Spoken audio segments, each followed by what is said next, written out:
मसाहिफ भी है ख्वाजा गरीब नवाज की सीरत और उनकी जिंदगी का कुछ हिस्सा आप हजरात के सामने इंशाअल्लाह ताला बयान करूंगा। ख्वाजा गरीब नवाज पैदा कहाँ हुए? ख्वाजा गरीब नवाज संजर के इलाके में पैदा हुए, इसलिए उनको संजरी भी कहा जाता है। इराक में एक जगह है, गांव है जिसका नाम है संजर, वहां मेरे गरीब नवाज पैदा हुए। कुर्बान बल्कि लाखों नहीं करोड़ों सलाम है गरीब नवाज के अब्बू जान ख्वाजा सैयद गयासुद्दीन पर। लाखों नहीं करोड़ों सलाम हो ख्वाजा गरीब नवाज की अम्मी जान जिनका नाम है सैयदा माहे नूर बीबी रज़ी अल्लाह ताला अन्हा पर। ऐसा बेटा पैदा किया जो हिंदुस्तान आने के बाद हजारों नहीं 90 लाख से ज्यादा काफिरों को कलमा पढ़ाकर मुसलमान बनाया। कुर्बान जाइए ऐसे बाप पर, कुर्बान जाइए ऐसी माओ पर जिन्होंने ऐसे बेटा को तरबियत दिया। ख्वाजा गरीब नवाज की जिंदगी में आने से पहले, ख्वाजा गरीब नवाज के ताल्लुक से बयान करने से पहले मैं मुनासिब समझता हूँ जिसने इतना अच्छा बेटा हमें दिया, जिसने हिंदुस्तान का राजा ख्वाजा को हम गरीबों के लिए अता फरमाया, उनकी माँ के बारे में थोड़ा बयान कर दिया जाए, उनके अब्बू के बारे में थोड़ा बयान किया जाए।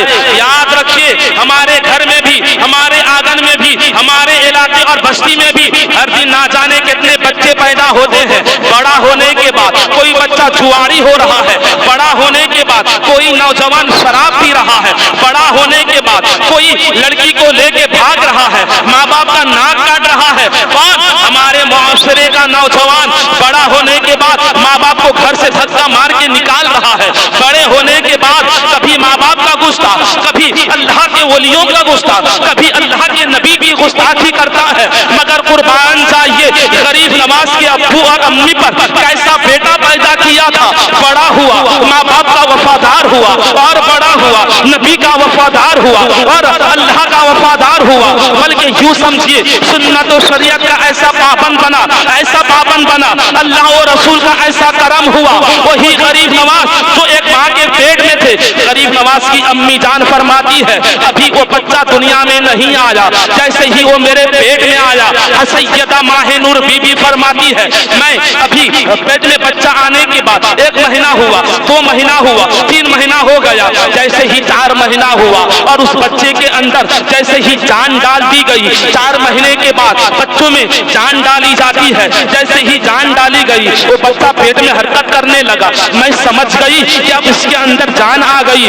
मैं रात में इशा की नमाज के बाद कुछ कुरान की तिलावत करती, फिर सो जाती, फिर आधी रात में उठ जाती, तहज्जुद की नमाज पढ़ती। हर दिन मैं क्या देखती हूँ, जब से बच्चे के अंदर जान डाला गया सैयदा माहे नूर बीबी फरमाती है बस्ती की सारी औरतें सो जाती थी, मगर मैं रात में वज़ू बना के मुसल्ला बिछा देती, बिछा के तहज्जुद की नमाज अदा करती, रब की बारगाह में रो रो के दुआ करती। एक दिन मुसल्ला बिछा के इबादत कर रही थी, मेरे पेट के अंदर से आवाज आने लगी अल्लाह अल्लाह अल्लाह अल्लाह अल्लाह अल्लाह। मैं घबरा गई, डर गई, आखिर आवाज कहाँ से आ रही है। मैं इधर उधर देख रही हूँ मगर कहीं से आवाज नहीं। जब मैंने गौर की तो देख क्या रही हूँ, मेरे पेट से आवाज आ रही है। मैं रब की बारगाह में दुआ करती हूँ, ऐ रब ताला मेरे पेट से अल्लाह अल्लाह की आवाज कौन दे रहा है।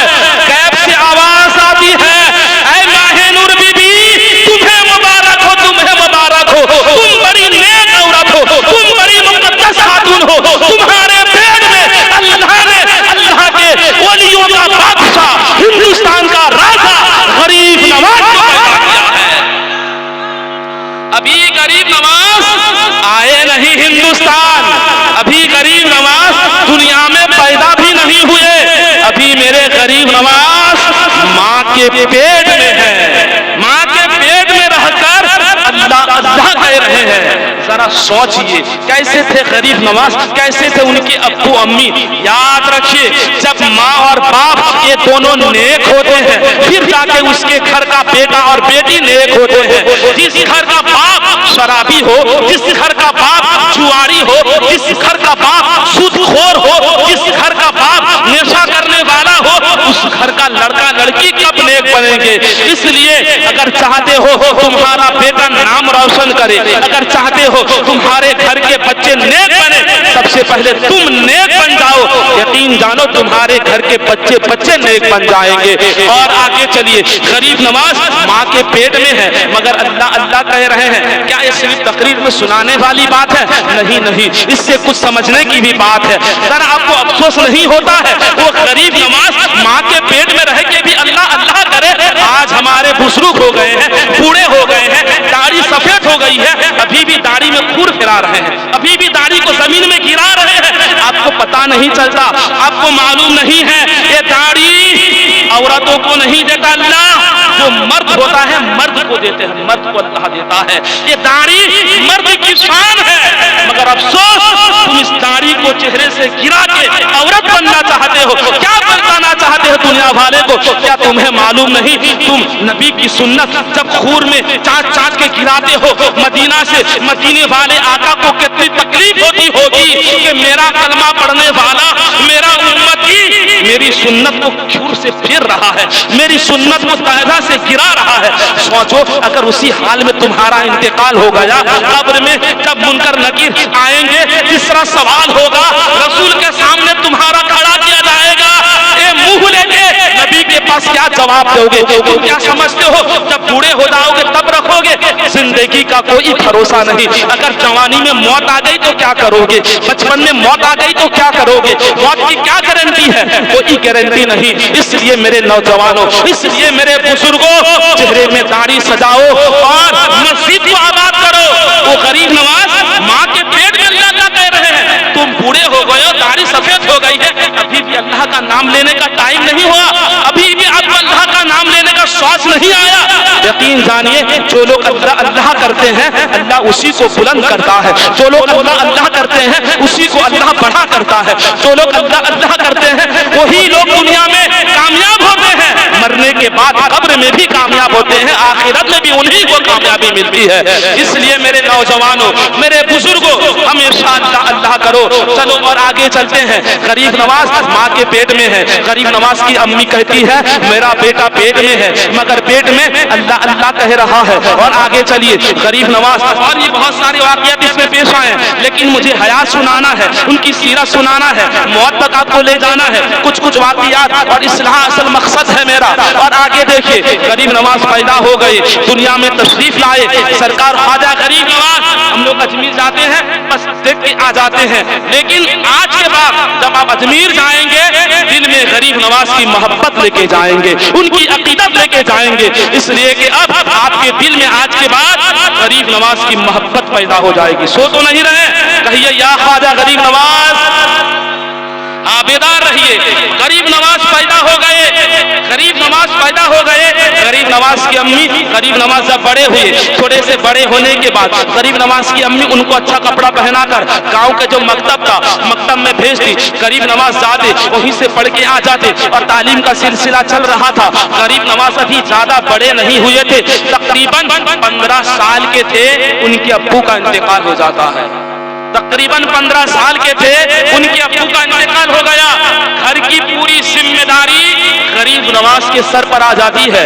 सरकार गरीब नवाज कोई गरीब घर के लड़के नहीं थे, ऐसा नहीं कि बस ऐसे थे, नहीं।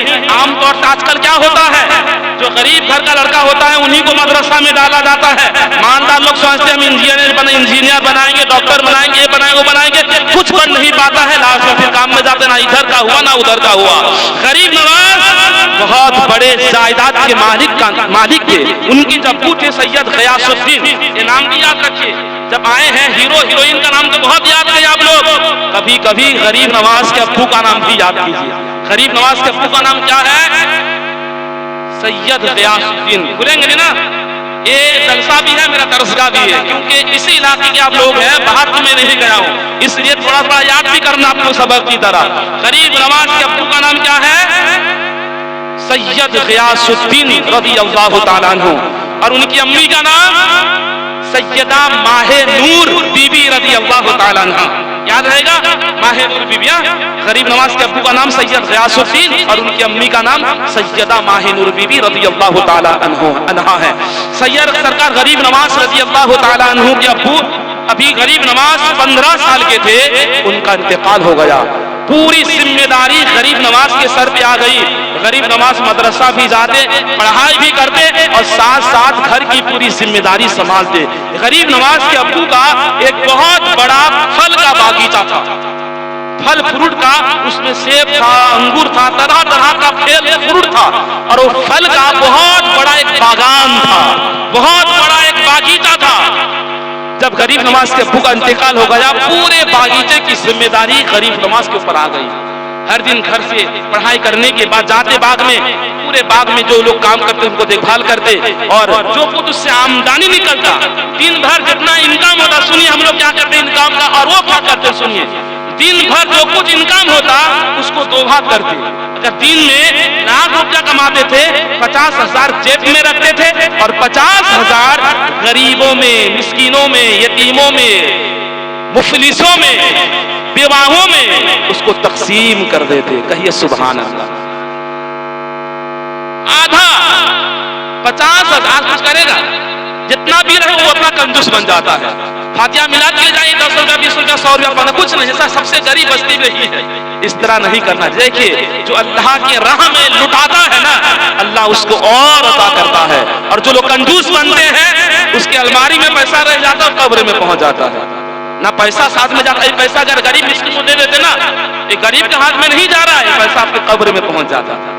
जो अलमारी में रखते हैं अलमारी में रह जाता है। आपके मरने के बाद आपके बेटा आपस में झगड़ा करेंगे, मारेंगे, पीटेंगे, ये जमीन मेरा, वो जायदाद मैं लूंगा, वो रास्ता मैं लूंगा, ये करूंगा। दिन रात मारपीट कर, बाप कितना मेहनत से कमाया था, जमीन किया था, जायदाद किया था, ना खाया था, ना पिया था, ना गरीबों को दिया था, ना जलसा जुलूस में दिया था, सिर्फ बेटा बेटा करके कमा रहा था, खा रहा था। मरने के बाद बेटा ना चहलिसा कर रहा, ना मिलाद कर रहा बाप के नामे, ना फातिहा कर रहा, ना कुछ कर रहा है, और बेटा आराम से बाप की जमीन जायदाद पर ऐश मस्ती कर रहा है। बेटा के लिए भी रखिए, लेकिन गरीब नवाज की सोच देखिए, जो कुछ कमाई होती थी आधा अपने जेब में रखते थे और आधा क्या करते थे, गरीबों में, मिस्किनों में, दुखियों में, अल्लाह की राह में खर्च करते थे। हर चीज आधा पैसा जो जेब में रखते थे, नौजवान भाई सुनो, जो आधा पैसा जेब में रखते थे ना, घर जाने के बाद वो सारा पैसा अपनी अम्मी को दे देते थे। फिर अम्मी से कहते, अम्मी मेरा खर्च के लिए 10 रुपया 20 रुपया 100 रुपया मुझे दीजिए। ये पैसा का मालिक आप हैं, समझ रहे नहीं? नौजवान भाइयों, अगर चाहते हो मालदार बनो ना, अपनी माँ की आंख से कभी आंसू मत गिराओ।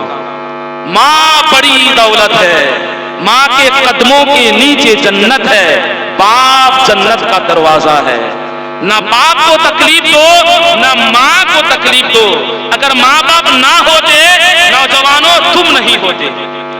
आज जवान हो, खून गर्म है, पैसा कमा रहे हो, माँ बाप को आंखें दिखा के बात करते हो, पैसा कमा रहे हो ना भी, वो माँ बाप तुम्हारे खातिर कितनी कुर्बानी की तुम समझ में। आज तुम जितना मोहब्बत करते हो अपने बेटे से, तुम्हारे माँ बाप भी तुमसे ज्यादा मोहब्बत किए होंगे, ना खा के तुम्हें खिलाए होंगे। आज तुम जवान हो तो माँ बाप को भूल जाते हो, कहते हो कि नहीं, माँ को गिन गिन के पैसा देते हो। नहीं, माँ बाप को गिनो मत, इतना दो कि माँ बाप खुश हो जाए, दिल से तुम्हारे दुआ करे। अल्लाह तुमको इतना देगा तुम गिन नहीं पाओगे। माँ बाप को कभी रुलाओ मत, उनकी आंख से कभी आंसू मत गिराओ। किससे मिल रहा? गरीब नवाज से हमको पैगाम मिल रहा है। गरीब नवाज घर जाने के बाद सारा पैसा अपनी माँ के हाथ में पकड़ाते और कहते, अम्मी इसको रखिए, खर्चा मुझे इतना दे दीजिए, बाकी आप रखिए, जो करना है कीजिए। हर दिन का मामला ही था। अब आइए, गरीब नवाज बाग में है और बाग में सारे लोग काम कर रहे हैं। इतने में उस इलाके में एक मजसूब बुजुर्ग समझते हैं, ऐसे बुजुर्ग जो अल्लाह की इबादत करते करते अल्लाह की याद में गुम हो जाते हैं, उनको अपने आप का भी पता नहीं रहता है कि मैं क्या हूं। इस टाइप के बुजुर्ग, और आम आदमी उसको समझ नहीं पाता, उसको कहते हैं पागल है। हालांकि लोग पागल नहीं होते हैं, पागल होते भी हैं तो अल्लाह की याद में पागल हो जाते हैं, अल्लाह की याद में खो जाते हैं। ऐसे बुजुर्ग बस्ती से गुजर रहे थे। बस्ती के छोटे छोटे बच्चे बदमाश होते हैं, तो समझ नहीं पाए और उस बुजुर्ग को कोई ईंटा मार रहा है, कोई पत्थर मार रहा है, कोई गाली दे रहा है, और वो बुजुर्ग जो है बस्ती के रास्ते से इधर से उधर भाग रहे हैं, और छोटे छोटे बच्चे पीछे सबसे लग गए और वो बुजुर्ग आगे आगे जा रहे हैं, क्योंकि बच्चों को मालूम नहीं था कि बुजुर्ग कौन है। बच्चे सब समझ रहे थे कोई पागल होंगे और बुजुर्ग आगे आगे भाग जा रहे हैं, और ये बच्चे बस्ती के जो है कोई ईंटा मार रहा है, कोई पत्थर मार रहा है, कोई बुरा भला कह रहा है। इतने में बुजुर्ग चलते चलते गरीब नवाज के अब्बू के बाग में दाखिल हो जाते हैं। गरीब नवाज के भी बच्चे थे, लेकिन अल्लाह ने उनको शऊर दिया था। जैसे ही गरीब नवाज के बाग में गए, सारे बच्चे ढीला पत्थर मार रहे थे। गरीब नवाज ने रोका और कहा, बच्चे भागो, तुमने क्यों उनको परेशान करके रखा है। गरीब नवाज उनको अपने बाग में लाते हैं, एक कुआं के पास बिठाते हैं, एक पानी लाते हैं, पिलाते हैं, बाग में जाते हैं, अंगूर तोड़ के लाते हैं, बिल्कुल मजेदार पका ताजा अंगूर तोड़ के लाए। लाने के बाद गरीब नवाज ने कहा, हुजूर आप इसको लीजिए, तनाउल फरमाइए, इसको खाइए। सरकार गरीब नवाज के हाथ से दिया हुआ अंगूर का खोसा वो बुजुर्ग, वो मजलूम बुजुर्ग लेते हैं और गरीब खाने से पहले गरीब नवाज की पेशानी में देखते हैं। कहिए सुभान अल्लाह। और कहते हैं, बस्ती के सारे बच्चे, कोई ढेला कोई पत्थर मार रहा था, अरे बच्चा, वो बच्चा तो और है मगर तू भी बच्चा है, अगरचे बच्चा है मगर तू बड़ा अच्छा है, अगरचे बच्चा है मगर तू बड़ा अच्छा है। उसके बाद अंगूर हाथ में लेते हैं और गरीब नवाज की पेशानी को देखने लगे। गरीब नवाज ने कहा, आप खा लीजिए, मुझे इतना गौर से क्या देख रहे हैं, क्या मुझे इसलिए देख रहे हैं मैं यतीम हो गया हूँ, मेरे अब्बू का इंतकाल हो गया, क्या मुझे आप इसलिए देख रहे हैं। उस मसरूफ बुजुर्ग ने कहा, नहीं नहीं ऐ बच्चा, मैं तेरी पेशानी नहीं, मैं तेरी लौहो कलम को देख रहा हूँ, मैं तेरे लौहो को देख रहा हूँ। ऐ बच्चा, तुम मैं तेरे मुस्तकबिल को देख रहा हूँ, मैं तेरे फ्यूचर को देख रहा हूँ। ऐ बच्चा, तू बड़ा अच्छा है। गरीब नवाज ने कहा, अच्छा ठीक है, पहले आप खा लीजिए। उस बुजुर्ग ने खाने से पहले कहा, मेरी ये ख्वाहिश है, तुमको पहले खाना पड़ेगा। उस मजसूब बुजुर्ग ने अपने थैला से रोटी का, सूखी रोटी का एक टुकड़ा निकालते हैं, निकालने के बाद गरीब नवाज के हाथ में देते हैं और कहते हैं, 15 साल का गरीब नवाज, तू इस छोटा सा रोटी का टुकड़ा है, तू इसे खा ले। गरीब नवाज फरमाते हैं, मैंने लिया, अपने मुंह में डाला और उसको चिबाने लगा। इधर रोटी का चिबा रहा था, मेरे दिल की दुनिया बदलने लगी। मैं रोटी क्या खा रहा था, मेरे दिल की दुनिया बदलने लगी। मैं रोटी चिबाता रहा, मेरे आंख के सामने से सारे पर्दे हटते गए। मैं बाग में बैठकर मक्का और मदीना का दीदार करने लगा। गरीब नवाज कहते हैं, मैं बेहोश हो गया, अपने आप में नहीं रहा। कुछ देर के बाद जब मैं होश में आया तो मैं बुजुर्ग को देख नहीं पा रहा, गायब होकर चले गए। मुझे पछतावा हुआ, कहां चले गए, मुझे तो बड़ा अफसोस हुआ। लेकिन उसके बाद अब मुझे दुनिया में दिल नहीं लगा। सुनिए, यहां से गरीब नवाज की जिंदगी में और ज्यादा चेंजिंग आ गई, बदलाव आ गया। गरीब नवाज क्या किए, एक मजसूब जिसको पूरे बस्ती के लोग पागल दीवाने कहते थे, मगर गरीब नवाज ने उसका अदब किया। उसको पागल बस्ती के लोग उसको ढीला पत्थर मारते थे, लेकिन गरीब नवाज ने उसका अदब किया। गरीब नवाज फरमाते हैं, मुझे जो कुछ भी मिला अल्लाह ने मुझे अदब के सदक़े में इतना बड़ा मकाम अता फरमाया। आज हमारे अंदर उस चीज की कमी है, अदब की कमी है। देखिए, बस्ती के सारे लोग उस बुजुर्ग को ढेला पत्थर मार रहे थे, बेअदबी कर रहे थे। क्यों? क्योंकि वो जानते नहीं थे। लेकिन गरीब नवाज की अम्मी ने अपने बेटे को अदब सिखाया था। बड़ा रहे या छोटा, पागल रहे या अच्छा, बेटा सबका अदब करना, बेटा सबका अदब करना। लेकिन आज देखो हमारे मुआशरे में क्या हाल है। छोटा लड़का तो छोड़िए, वो तो बहुत बेअदब। आजकल के छोटे छोटे बच्चे अपने बाप को पत्थर मारता है।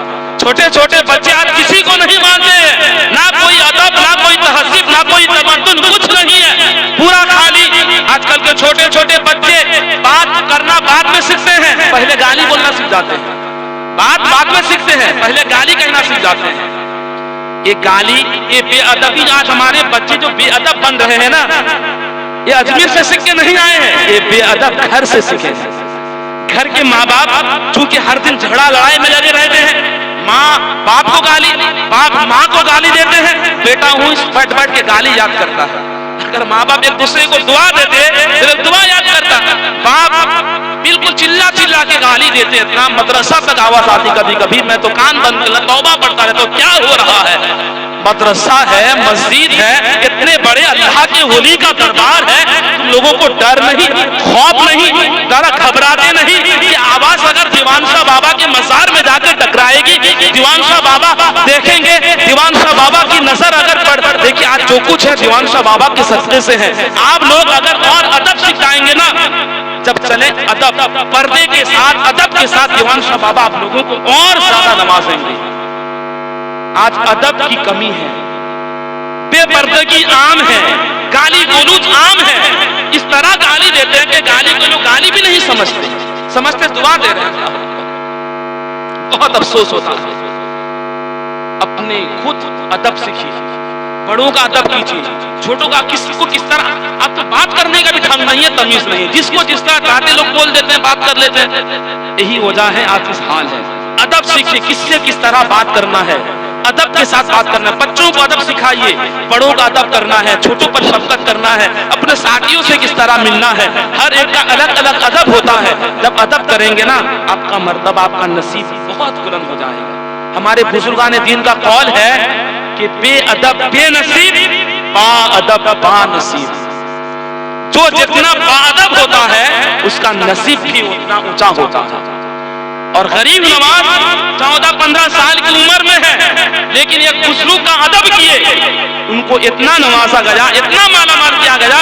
गरीब नवाज कहते हैं अब मुझे अच्छा नहीं लग रहा है। माँ के पास गए, अपनी अम्मी जान से कहा कि अम्मी जान, मैं बाग में था, एक बुजुर्ग आए थे, रोटी का टुकड़ा मुझे खिलाए, मेरे तो दिल की दुनिया बदल गई। अब मुझे बाग में अच्छा नहीं लग रहा है, अब मुझे दुनिया में अच्छा नहीं लग रहा है, मैं कुछ और बढ़ना चाहता हूँ, मैं कुछ और हासिल करना चाहता हूँ।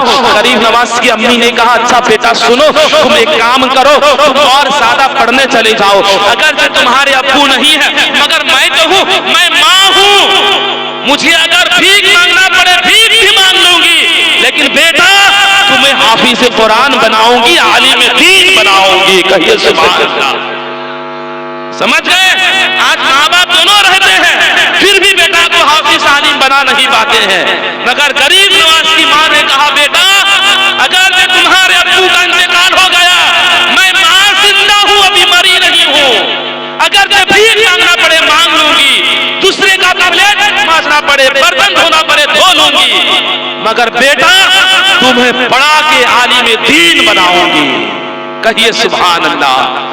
गरीब नवाज की अम्मी ने पैसा नहीं, आजकल बेटा पैदा होने के बाद बाप काम नहीं करता, बेटा कमाएगा हम खाएंगे, बेटा को पढ़ाते नहीं, छोड़ देते हैं, काम में भेज देते हैं। अरे ही बेटा जब पढ़ता नहीं, जाहिल रहता, काम में जाता है, कमा के लाने के बाद शादी करता है, बीबी को घर में रखता है, माँ बाप को घर से निकाल देता है। क्यों? इसलिए कि पापा उसको पढ़ाए नहीं, तालीम दिए नहीं, सिखाए नहीं, तो क्या होगा। मगर गरीब नवाज की अम्मी ने कहा बेटा तुम पढ़ो। चुनांचे गरीब नवाज 15 साल की उम्र में माँ से सलाम करके, माँ से दुआ लेके घर से निकलते हैं पढ़ने के लिए।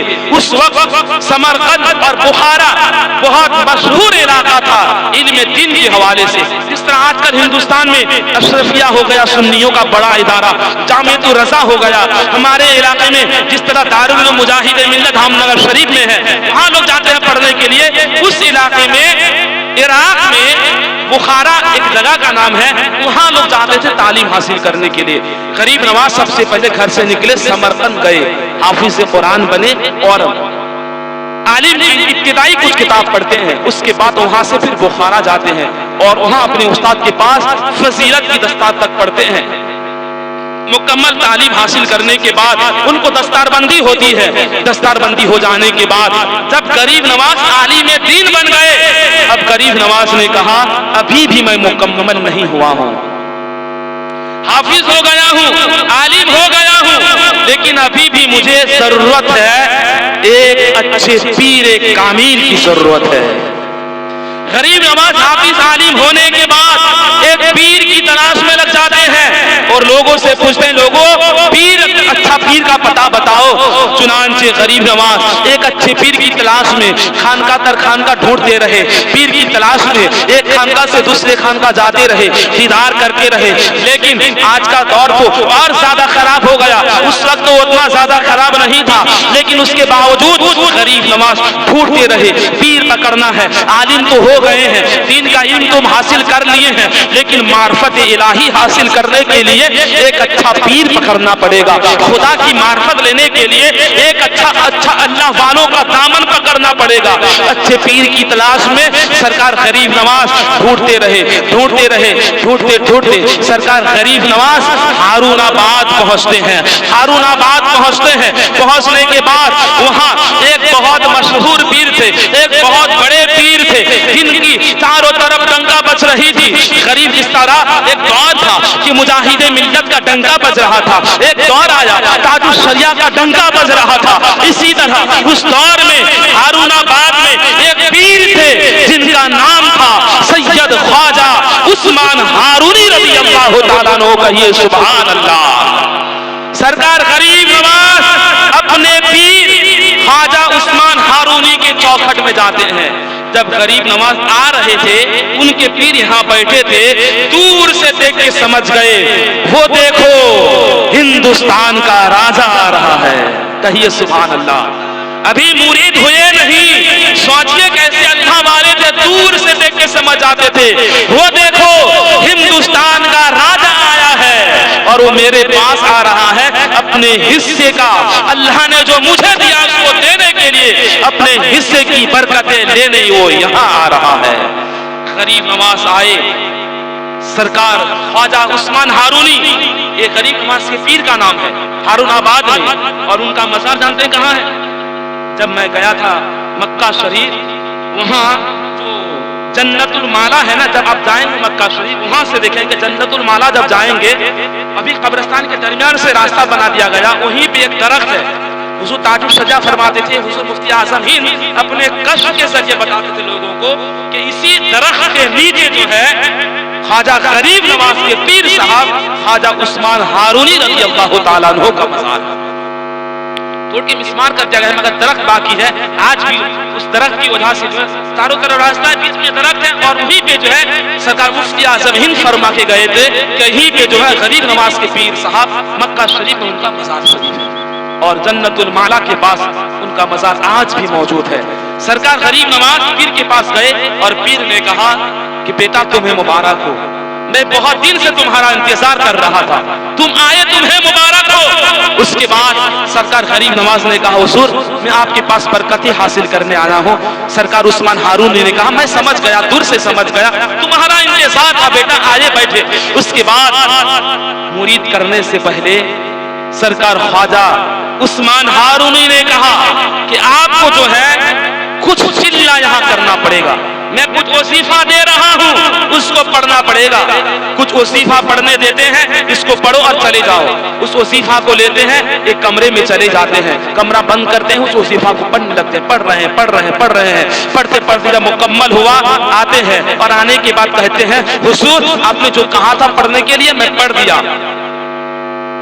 उनके पीर ने कहा, अच्छा ठीक है, आंख बंद करो। उन्होंने आंख बंद किया, कहा अच्छा बताओ कहां तक देख रहे हो? उन्होंने कहा सातों आसमान देख रहा हूं, सातों जमीन देख रहा हूं। गरीब नवाज के पीर ने कहा अभी और बाकी है, जाओ और वजीफा करो, इस वजीफा को और पढ़ो। फिर जाते हैं, जाने के बाद ख्वाजा गरीब नवाज एक कमरा बंद करते हैं, वजीफा पढ़ने लगते हैं, पढ़ रहे हैं, पढ़ते जा रहे हैं। वापस आए, आने के बाद कहा हुजूर पढ़ लिए हैं। गरीब नवाज के पीर ने कहा अच्छा अब आंख बंद करो। आंख बंद किए, कहा देखो कहां तक नजर आ रहा है। उन्होंने कहा सातों जमीन, सातों आसमान से भी ऊपर अर्शे मुअल्ला देख रहा हूं, अर्शे आज़म देख रहा हूं, तहतुस सरा देख रहा हूं। गरीब नवाज के पीर ने कहा नहीं नहीं, जहां तक मैं पहुंचाना चाहता हूं अभी तुम पहुंचे नहीं, जाओ और इबादत करो और रियासत करो और जिक्र अस्कार करो। गरीब नवाज जाते हैं, जाने के बाद और जिक्र कर रहे हैं और इबादत कर रहे हैं और वजीफा करते जा रहे हैं, रात जाग रहे हैं, दिन जाग रहे हैं। जाहिदा मुजाहिद मुजाहिदा पर मुजाहिदा करते जा रहे हैं। उसके बाद फिर आते हैं, आने के बाद कहते हैं हुजूर मैं पढ़ के आ गया हूँ, वो जाहिदा करके आ गया हूँ, वो सीफा का विर्द करके आ गया हूँ। गरीब नवाज के पीर ख्वाजा उस्मान हारूनी ने कहा बेटा अब आंख बंद करो और बताओ क्या देख रहे हो।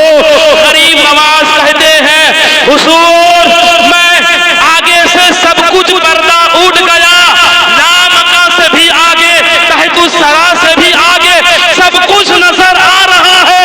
अब तो मुझे अल्लाह की मार्फत हासिल हो गई है। नारे तकबीर, नारे रिसालत, मसलके आला हजरत हुजूर मुजाहिद मिल्लत। अल्लाह की मार्फत हासिल हो गई है, अल्लाह की मार्फत पर अल्लाह को पहचान गए हैं। अब गरीब नवाज की पीर ने कहा अच्छा अब तुम जिस नियत से यहाँ आए थे, जहाँ तुमको पहुँचाना मैं चाहता था तुम पहुँच गए, अब जाओ तुम मक्का जाओ, मदीना जाओ। अब मेरे नबी तुम्हारी ड्यूटी जहाँ लगाएगी तुम वहाँ जाओ और जाके दिन की खिदमत अंजाम दो, यहाँ नहीं रहना है, चले जाओ मक्का मदीना। ख्वाजा उस्मान हारूनी के साथ मेरे गरीब नवाज भी दोनों मक्का शरीफ जाते हैं। यहीं पे रुक के मैं एक थोड़ी सी बात भी कर देना चाहता हूँ। आज हम लोग भी पीर पकड़ते हैं, गरीब नवाज ने भी पीर पकड़ा था। सोचिए कितना फर्क है हमारे में और गरीब नवाज में। हम पीर पकड़ते हैं, आंख बंद करके पकड़ लेते हैं, जिसे चाहते हैं उसे पकड़ लेते हैं, जिसका मुरीद ज्यादा रहता है उसे पकड़ लेते हैं। देखते नहीं है कि पीर कैसा है, देखते नहीं है कि पीर बनने का लायक है भी नहीं, वो कुछ नहीं देखते हैं, बस देखते हैं बाप दादा के अमल से चल के आ रहा था, इसको चलाते रहो चलाते रहो, देखना नहीं कि पीर है या नहीं। एक बात याद रखिए, कोई जरूरी नहीं कि बाप पीर है तो बेटा भी पीर हो, कोई जरूरी नहीं। बाप पीर है, बाप अल्लाह का वली है, बेटा वली हो, कोई जरूरी नहीं। आपने जाना नहीं, आपने सुना नहीं, नबी का बेटा जहन्नम में जाएगा। नबी का बेटा, एक नबी है उनका बेटा जहन्नम में जाएगा। कौन कहिए तो हजरत नूह अलैहिस्सलाम नबी है, लेकिन उनका बेटा जाएगा जहन्नम में। तो क्या पीर का बेटा जहन्नम में नहीं जाएगा, कोई गारंटी है? पीर का बेटा अगर नबी की शान में गुस्ताखी करे, नबी के हाजिर नाजिर होने का इनकार करे, नबी के इल्म गैब का इनकार करे, नबी के दुश्मनों से दोस्ती करे और साथ ही साथ नबी की शान में अगर गुस्ताखी करे, वो कितने बड़े पीर का बेटा क्यों ना हो, वो भी जहन्नम में जाएगा। जब नबी का बेटा जहन्नम में जा सकता है तो पीर का बेटा किस खेत के मूली हो गया कि जो चाहे पके और जन्नत में चले जाए। जन्नत किसी के बाप दादे की जागीर नहीं कि हम पीर का बेटा है तो बस फ्री में जन्नत चले जाएंगे, पीर का बेटा है तो हम पीर बन जाएंगे, नहीं।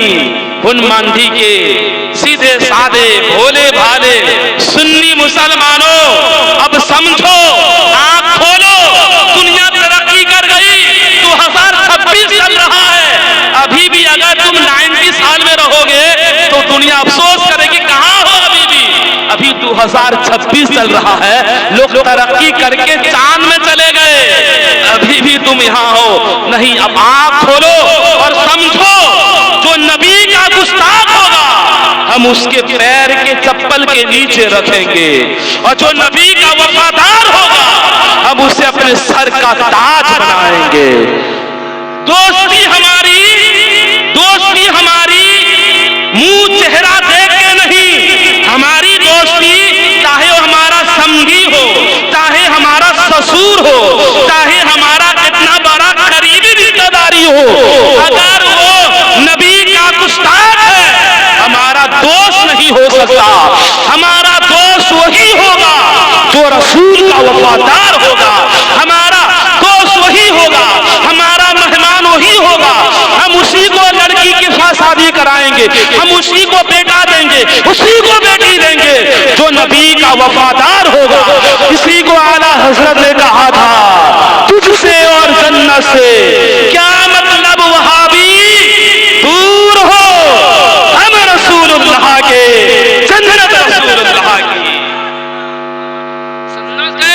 जन्नत में हर कोई नहीं चला जाएगा, जो रसूल का वफादार होगा वही जन्नत में जाएगा।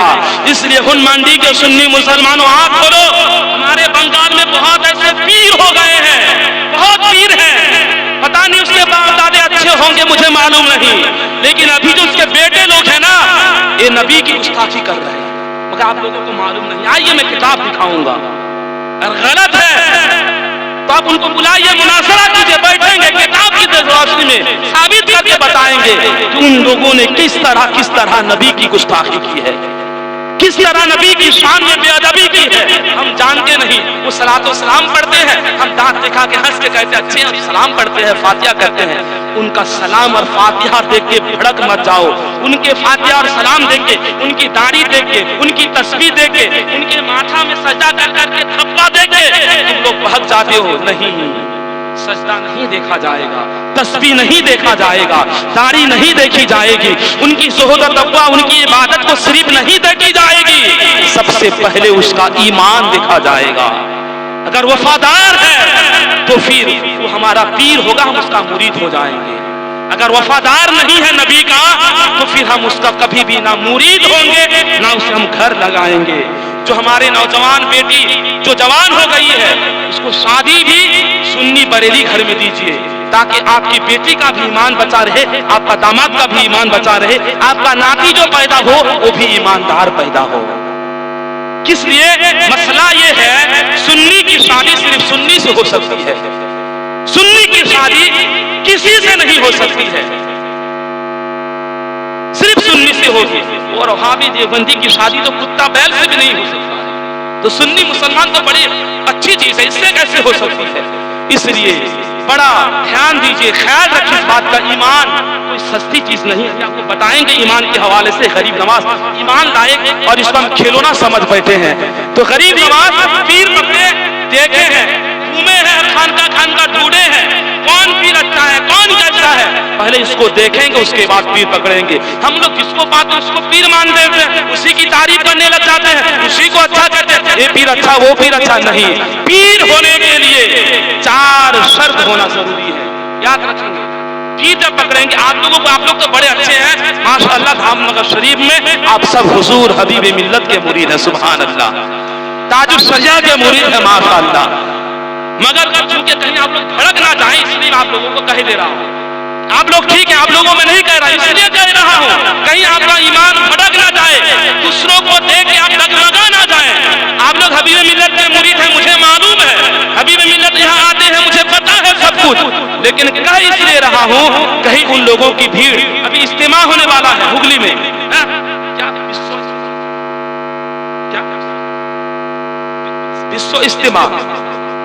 अभी असल में हुगली जिला के बारे में इतना मुझे नॉलेज नहीं है, मौलाना बापी बिल्ला साहब जो है ना, पूरे बंगाल के हर इलाके को छान डाले हैं, हर इलाके छप्पे में इनका प्रोग्राम पूरा मशहूर है, इलाका जानते हैं। अभी मैंने इनसे पूछा आने के बाद, वहाँ जो प्रोग्राम होगा कैसा ठीक ठाक है ना? नहीं, तो इन्होंने कहा कि नहीं, वो ठीक नहीं है, वो जो है वहाबी देवबंदी पूरा सब मिल गए, उसमें मिल के उसको विश्व नाम से बहुत बड़ा करके लोग कर रहे हैं, उसमें सुन्नियों को जाना नहीं चाहिए, समझ रहे नहीं? वो सुन्नी का इस्तेमाल नहीं है, वो दाल खिचड़ा वाला का इस्तेमाल, सब उसमें आ गए हैं। सुन्नी क्या बताएंगे उसको। बहरहाल आप लोग ऐसे से नहीं जानते, बल्कि जो कट्टर है, जहाँ सुन्नियों का इस्तेमाल होगा वहां जाइए, ऐसे इस्तेमाल में नहीं जाना है। वहाँ इस्तेमाल के नाम से वो लोग आपका ईमान छीन लेंगे, वहां से आपको बच के रहना है। सरकार गरीब नवाज पीर पकड़ने से पहले देखे हैं पीर के अंदर क्या है, तो पीर के अंदर 4 बात का होना जरूरी है। सबसे पहले क्या? वो मुसलमान हो, उसका ईमान ठीक हो, पक्का और कट्टर मुसलमान हो। ऐसा नहीं कि सब काम को खराब बोल सब भालो, वहाबी भी भला, देवबंदी भी भला, और सब को लेके चलो।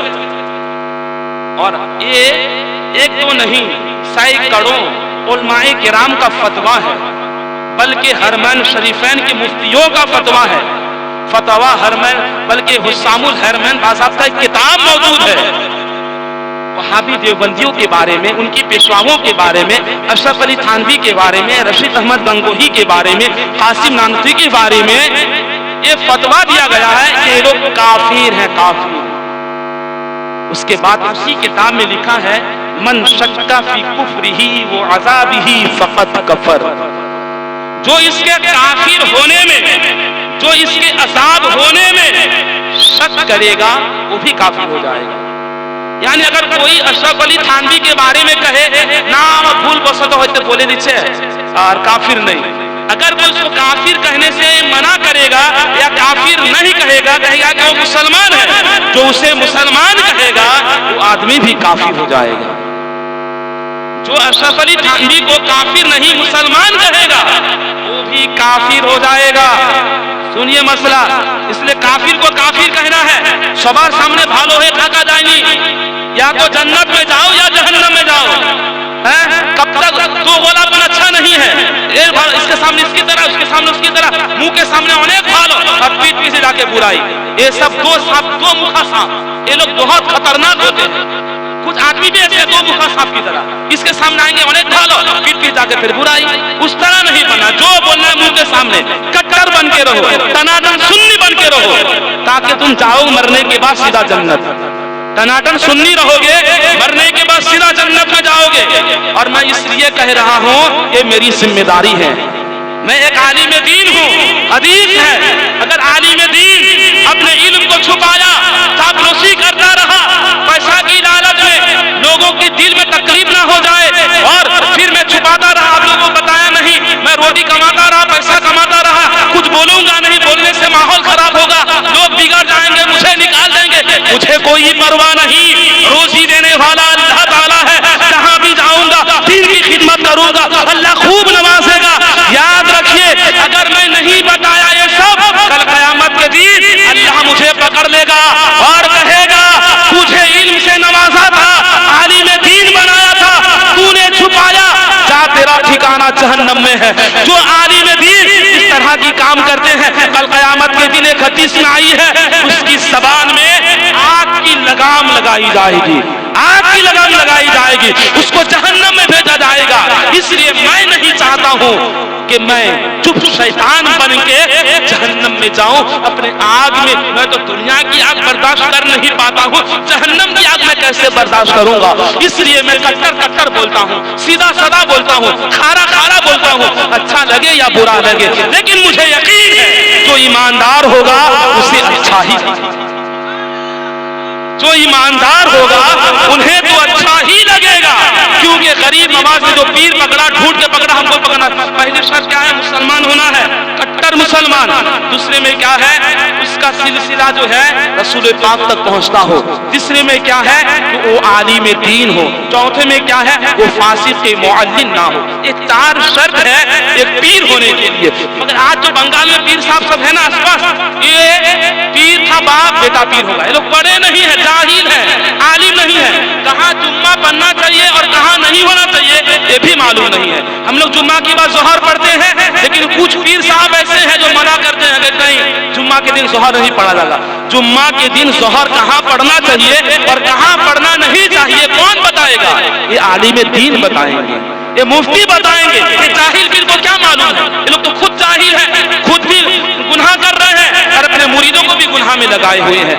इसलिए हम अल्हम्दुलिल्लाह सुन्नी बरेली है, पीर देखेंगे आलिम है या नहीं। उसके बाद फांसी के आजकल के पीर साहब औरतों से पैर दबाते हैं, औरतों से खिदमत करते हैं पीर साहब, और औरतें कहते हैं कि हाँ पीर साहब भालो मने कथा सुने, मने कथा बोले, फोने कथा बार्ता হয়, और बरेलीर पीर भालो तो कथा बोले, तो कथा बोले। एक बात याद रखिएगा, अगर कोई पीर औरतों से, गैर महरमों से खुलेआम बातचीत हो रही है बेपर्दगी के साथ, और साथ ही साथ वो औरतें उनकी खिदमत भी कर रही है, पैर हाथ दबा रही है, आके बैठ रही है पैर हाथ खोल के, ऐसा पीर है फासिक मुअल्लिम। इसका अगर कोई मुरीद होगा तो मुरीद नहीं होगा, ये पीर नहीं है, ये पैर है, ये पीर नहीं है, पैर है। वो पीर ऐसा पकड़ो जो चार बात बताए, जिस तरह गरीब नवाज ने पीर पकड़ा था ना, ख्वाजा उस्मान हारूनी की तरह पीर पकड़ो। ख्वाजा उस्मान हारूनी की तरह अगर पीर पकड़ोगे, जिस तरह उनके पीर ने गरीब नवाज को अल्लाह तक पहुंचाया, अगर पाबंद पीर रहेगा वो पीर आपको इंशाअल्लाह अल्लाह तक पहुंचाएगा। गरीब नवाज मुरीद हो गए, अब आगे चलिए थोड़ा सुनना है।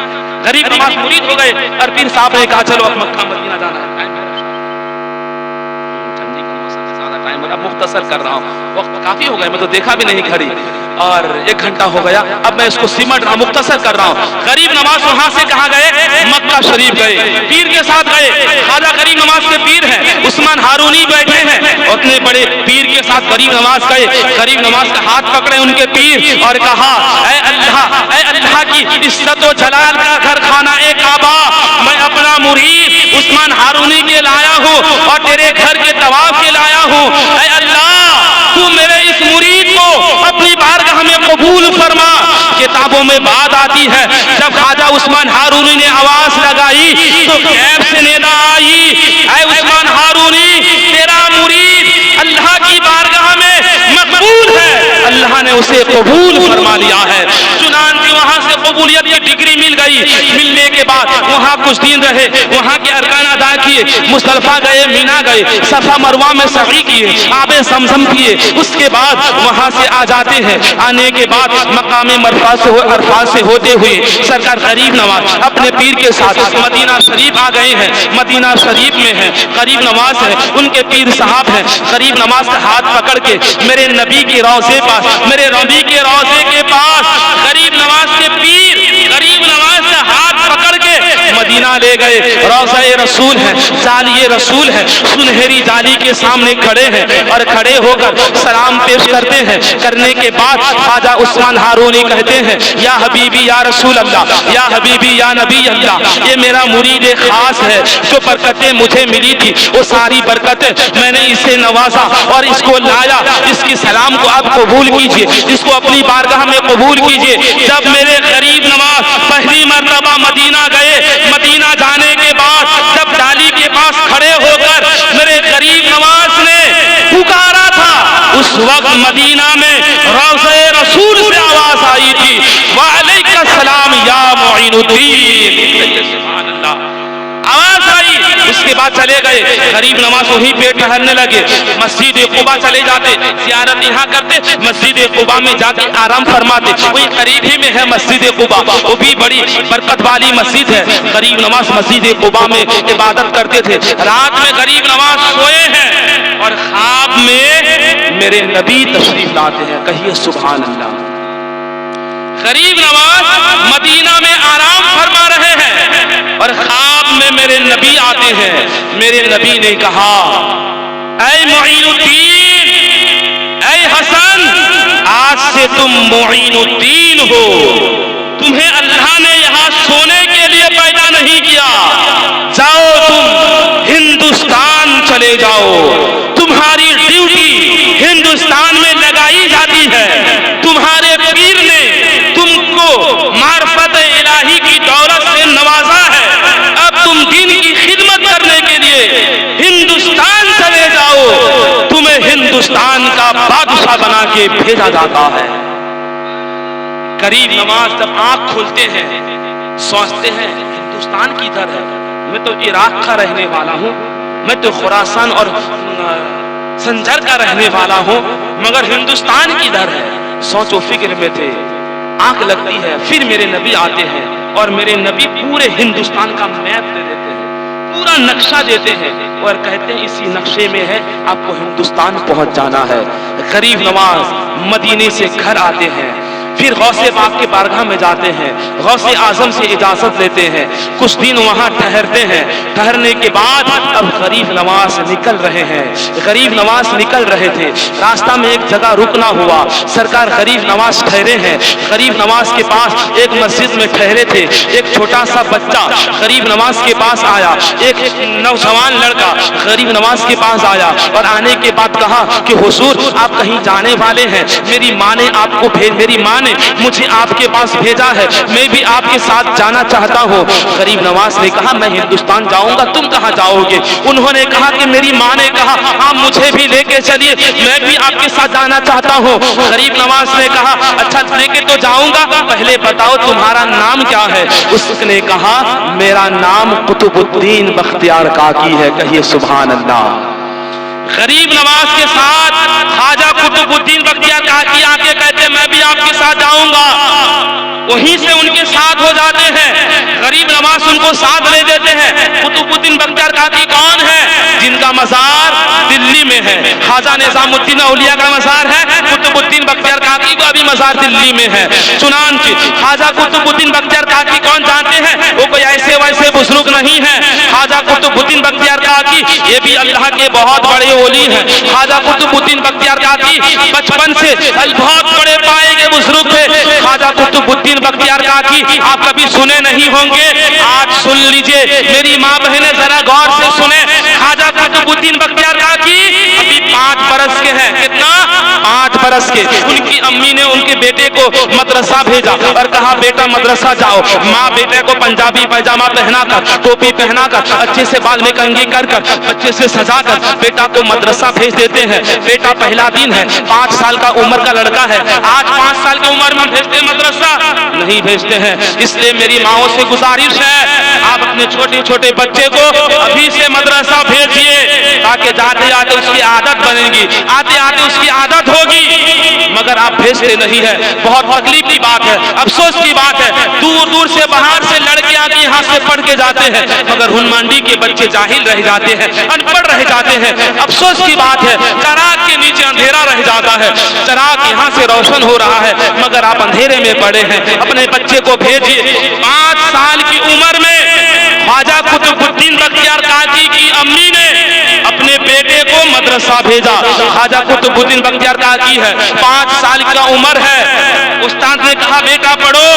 ख्वाजा कुतुबुद्दीन बख्तियार काकी को पहले दिन औज़ु बिल्लाह बिस्मिल्लाह पढ़ाते हैं, पढ़ाने के बाद भेज देते हैं। दूसरे दिन आते हैं और कहते हैं सबक जो दिए थे सबक सुनाओ। ख्वाजा कुतुबुद्दीन बख्तियार काकी औज़ु बिल्लाह पढ़ते हैं, बिस्मिल्लाह पढ़ देते हैं। उस्ताद ने कहा अल्हम्दुलिल्लाह पढ़ो। ख्वाजा कुतुबुद्दीन बख्तियार काकी खामोश हो जाते हैं। उस्ताद ने कहा पढ़ो। उन्होंने कहा ये सब मैं पढ़ लिया हूँ, मुझे आगे पढ़ाओ। चुनांचे ख्वाजा कुतुबुद्दीन बख्तियार काकी से कहा गया अलिफ लाम पढ़ोगे? चलो अलिफ लाम पढ़ो। मगर पढ़ते नहीं, खामोश है। कहा और आगे पढ़ोगे? खामोश है, कुछ कह नहीं रहे हैं, आगे पढ़ाओ। अच्छा तुम खामोश क्यों हो? बच्चे अभी 5 साल की उम्र तुम्हारी है, तुम क्या पढ़ना चाहते हो? ये सब नहीं पढ़ोगे? कायदा नहीं पढ़ोगे? अम्मा पारा नहीं पढ़ोगे? क्या डायरेक्ट तुम कुरान पढ़ना चाहते हो?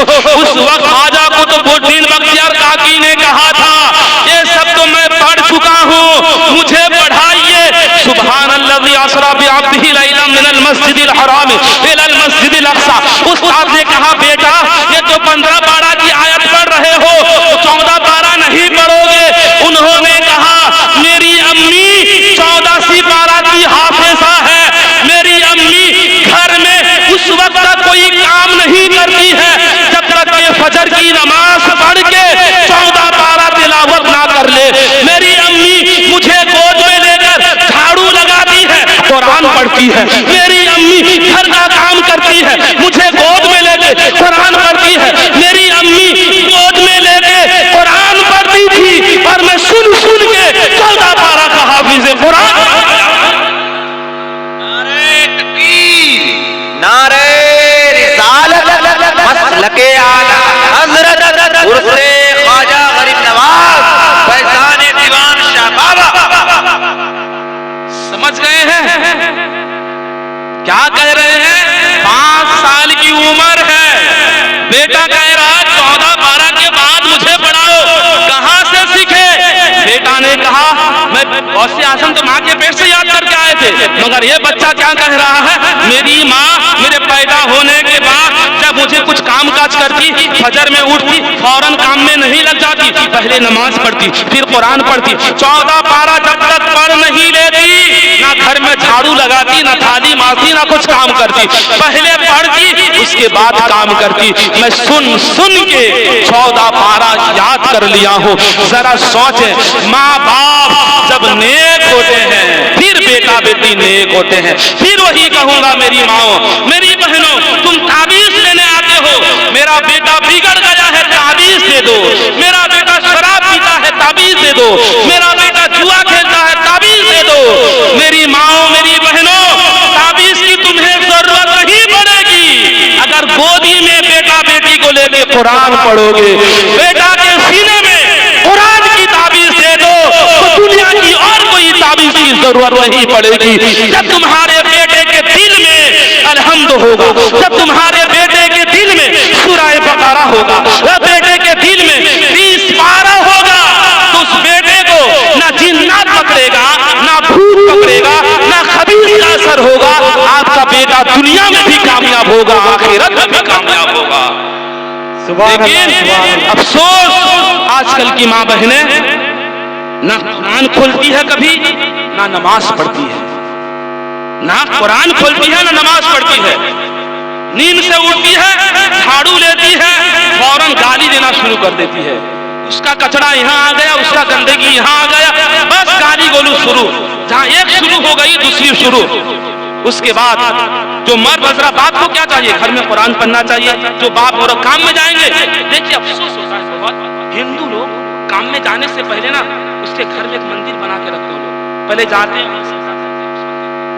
घंटा बजाते हैं, अपना फूल डालते हैं उसके मंदिर में, उसके बाद वो लोग काम में जाते हैं। लेकिन मुसलमान कभी इस तरह करते हैं, पहले मस्जिद आएंगे, पहले तो सजदा करेंगे, अल्लाह का शुक्र अदा करेंगे, फिर काम में जाएंगे। नहीं, नापाक भाग जाते काम में। मस्जिद आओ तो कहते नापाक है, मिलाद में बुला तो नापाक है, मजार में बुला तो नापाक है। कैसे नापाकी में मरना चाहते हो? अगर मर जाओगे इस नापाकी में क्या होगा? जो मर्द हजरात उनको चाहे पाक साफ रहे, काम में जाने से पहले अल्लाह को याद करो। उनको रोजी तुम्हारा दुकान का कस्टमर नहीं देता है, तुम्हारा ग्राहक रोटी नहीं देता है, रोजी देने वाला अल्लाह है। अल्लाह की इबादत करके अल्लाह से मांग के जाओ, वो अल्लाह मांगने से ज्यादा तुमको अता फरमाएगा।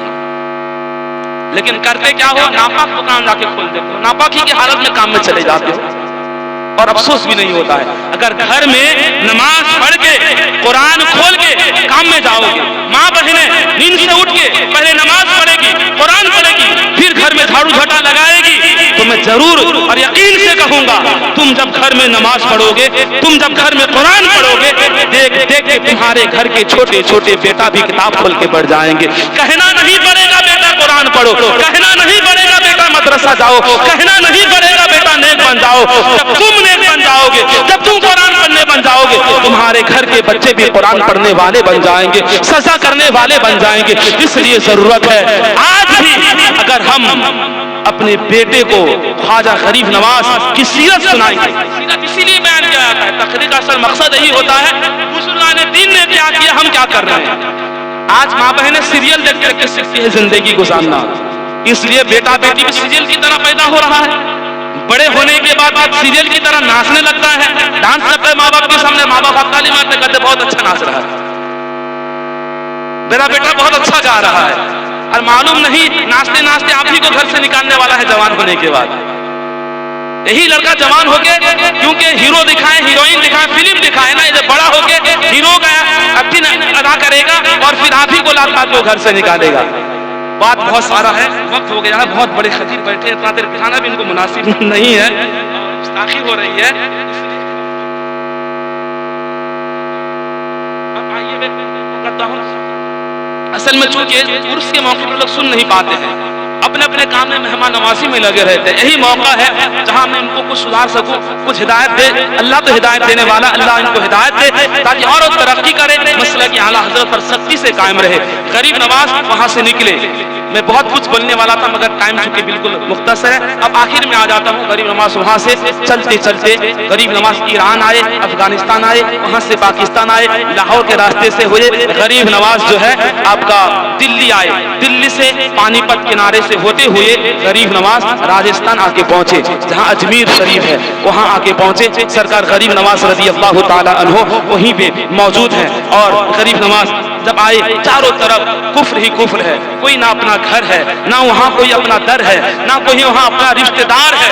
गरीब नवाज वहाँ आए, रहने के लिए घर नहीं है, एक दरख्त के नीचे बैठे, मगर कुर्बान जाइए इस दरख्त के नीचे बैठ कभी अल्लाह को भूले नहीं है। जब नमाज का वक्त आया, गरीब नवाज ने कहा बेटा कुतुबुद्दीन अजान दो। वो हिंदुस्तान की जमीन की अजान थी।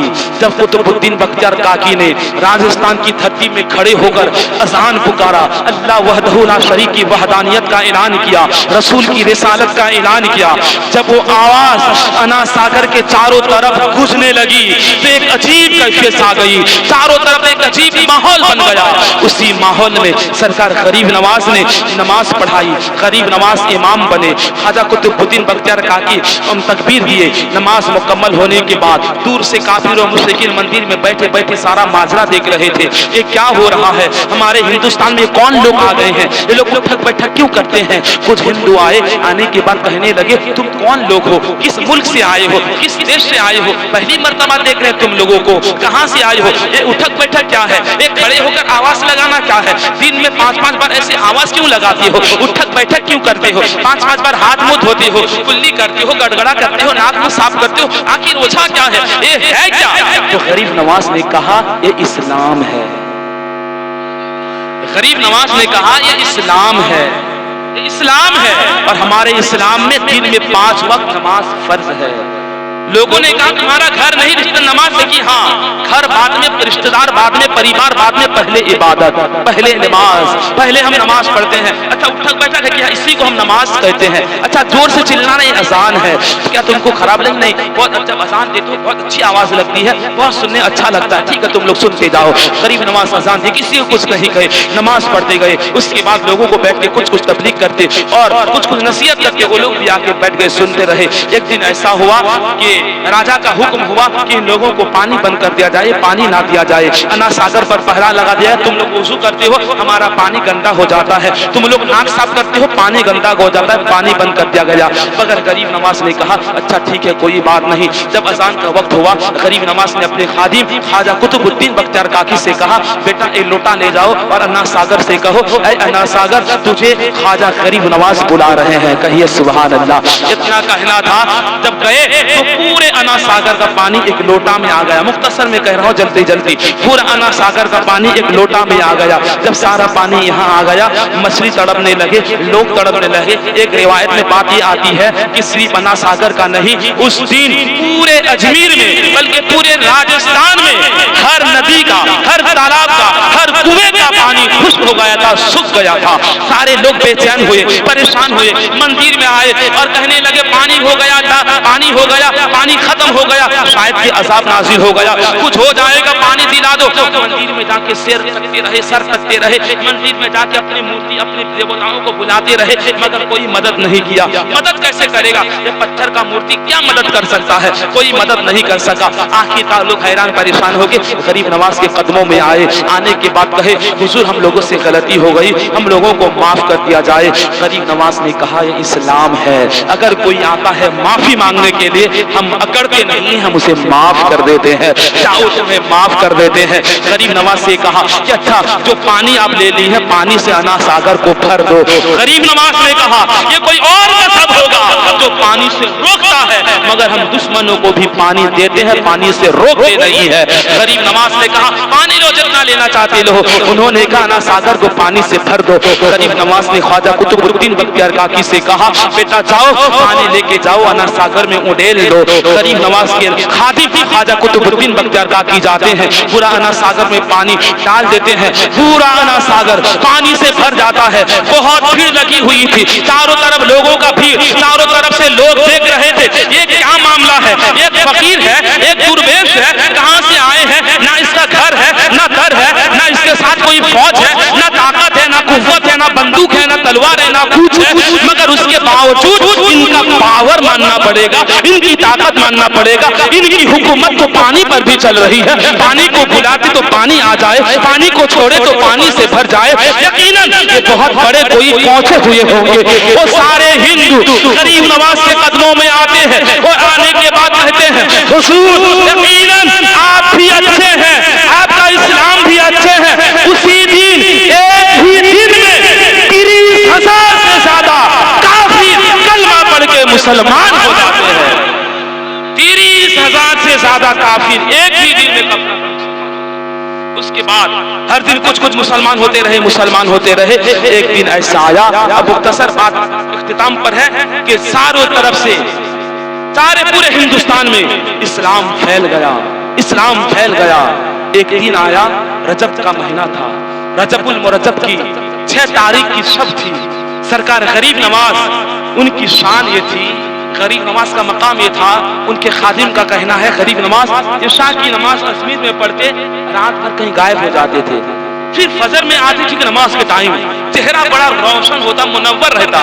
जब फजर में आते नूर निकलता था चेहरे से। एक दिन कहा खादिमों ने पूछा हुजूर कहाँ चले जाते हैं? गरीब नवाज कहते हैं इशा की नमाज यहाँ पढ़ाने के बाद मैं मक्का और मदीने की जियारत के चले जाता हूँ, फिर जब फजर का टाइम होता है मैं यहाँ आ जाता हूँ। गरीब नवाज की इतना पावर कि फौरन कहाँ अजमेर, कहाँ मदीना, कहाँ हिंदुस्तान, कहाँ अरब, बीच में 7 समंदर कैसे पार कर जाते हैं। वो पावर अल्लाह ने दिया था, वो कुव्वत अल्लाह ने दिया था कि अभी यहाँ हाजिर तो कभी वहां हाजिर। जब गरीब नवाज में इतना पावर है तो क्या मेरे नबी के अंदर पावर नहीं होगा?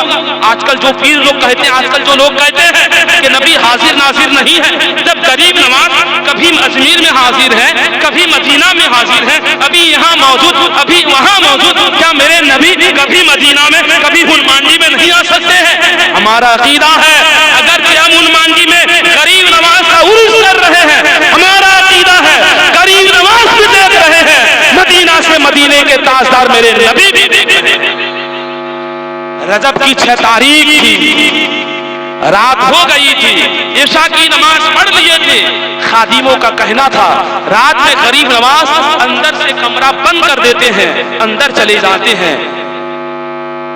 अब सरकार ख्वाजा गरीब नवाज रज़ी अल्लाह ताला अन्हो कमरे के अंदर पहुंच गए। पहुंचने के बाद आज के आखिरी पहर होने आने के बाद अब गरीब नवाज अजीब व गरीब कैफियत कमरे के अंदर से आने लगी, अजीब अजीब कैफियत आने लगी। खादिम लोग घर पर आने लगे, डरने लगे, आवाज कहां से आ रही है, आवाज कहां से आ रही है।